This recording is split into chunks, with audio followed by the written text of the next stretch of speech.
Obviously, you had an incredible, start to the season with 5 games, 400 batting average. I think you're on base 8 times. Just what do you feel like you saw this week that allowed you to have the success that you saw to kind of get out of the gates? Just with the girls around us. I mean, to know that you have a bunch of girls and a great coaching staff behind you just makes playing so much easier. No matter how your results are, it helps. For you guys, obviously 2-3 to start the season, not probably the result you guys want as a team, but how do you feel like, despite not maybe being 4-1 or 5-0 out of the gates, how do you feel like that a weekend like this past weekend could maybe set you guys up for success and fuel things down the road later this weekend and of course for weeks to come to knowing what you were able to face? We're not worried about it. Not at all. Our girls came in yesterday ready to go with practice. It was an amazing practice that we had off of this weekend. I think it was good to get it out of the way and step forward on what we're going to do this year. It won't happen again. What do you feel like you guys learned as a team, and what do you maybe feel like you learned personally as well from this past week? Just to remember that no matter the outcome, as long as we're there together and having fun and loving the game that we play, no results matter. We talked before the year about the way you were kind of able to close last season, starting that Rutgers series, 400 batting average the rest of the way. How were you able to kind of carry that into this start here last weekend? Just to remember who I am. Just the coaches help with that, and so do the players. Not making this game bigger than it is, and just to have fun. That's kind of just the thing that we've learned as a group is results don't really matter. It's just how you go about it, playing with the girls that you love. Riley talked about version 7 Riley and now training to version 8. So I'm wondering, what was version 7 K-Dub like, and how was version 8 K-Dub turned into someone new and someone that's still learning along this process? Gosh, version 7 K-Dub was something I've never seen from myself, to be honest.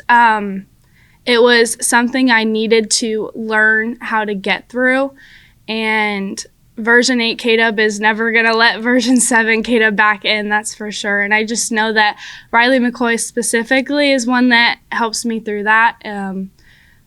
Great right side. So we are very on it when it comes to if something happens that we didn't want to have happen, we get to each other quickly. I mean, we just work great together, and we know the standards of what each other needs to meet. So can you kind of speak to more about why you don't want version 7 K-Dub to come up with? Just if you're willing to provide a little bit more insight about what you mean by that and why you feel like this change this season is for the better for you.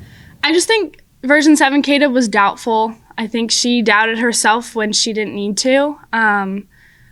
Version 7 K-Dub, and before that, has worked so hard to get to where she is now, and I just think that trusting herself was hard for her last year, and so I think this year she's just going for it. It doesn't really matter.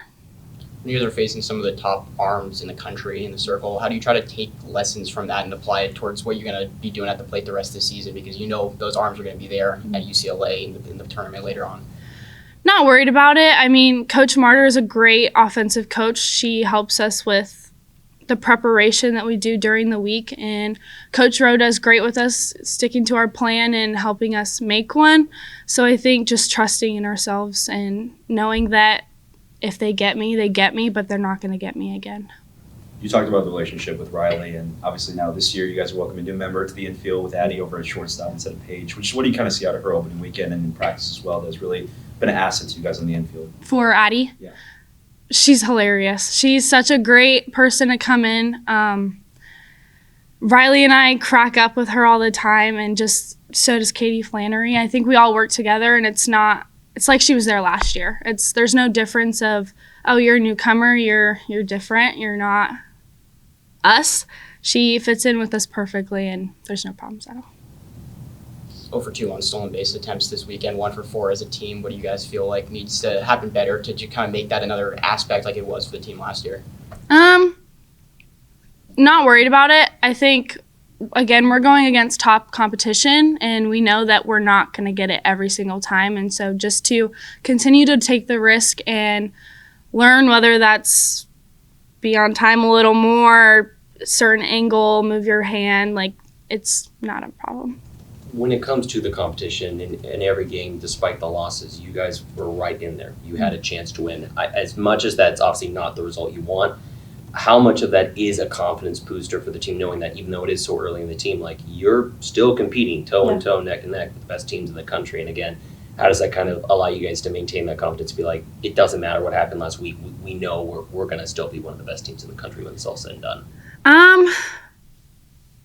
I just think that last year, all the games prior, we started off with different competition than we did last year, and we got to where we got. So I don't think it really matters on what competition we play now. I think it's going to get us better with the competition we are playing, and once we get back to the World Series, it'll be no-brainer. We're all good.